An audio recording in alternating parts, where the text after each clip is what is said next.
Russia Ukraine যুদ্ধের ময়দানে শান্তি ফেরা নিয়ে তৈরি হয়েছে সংশয়।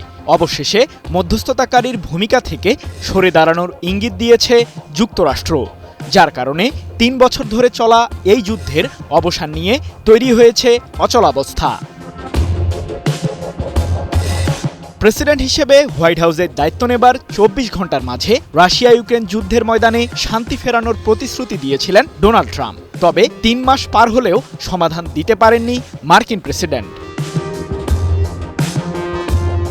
সম্প্রতি সৌদি আরবের রাজধানী রিয়াদে রাশিয়ার প্রতিনিধি দলের সাথে বৈঠকে বসে যুক্তরাষ্ট্র।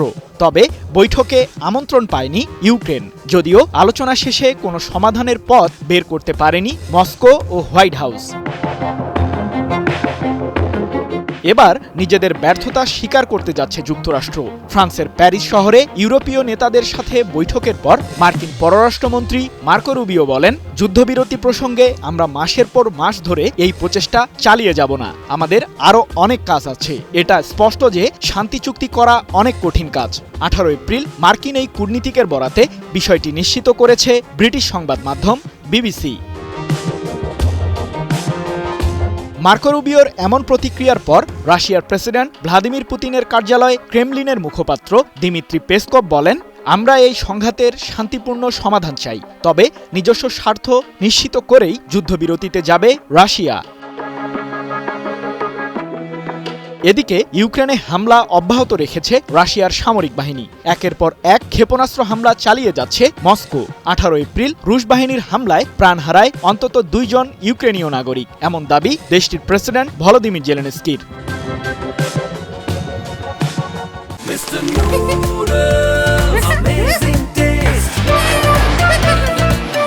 অন্যদিকে ফেব্রুয়ারিতে হোয়াইট হাউসের ওভাল অফিসে মার্কিন প্রেসিডেন্ট ট্রাম্পের সাথে সাংবাদিকদের উপস্থিতিতেই কথার লড়াইয়ে জড়ান ইউক্রেনের প্রেসিডেন্ট জেলেনস্কি। ওই ঘটনার পর তাকে হোয়াইট হাউস থেকে বের হয়ে যাওয়ার পরামর্শ দেয় মার্কিন কর্মকর্তারা।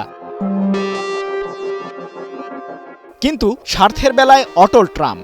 এবার ইউক্রেনের সাথে খনিজ চুক্তি করার পরিকল্পনা করেছে যুক্তরাষ্ট্র।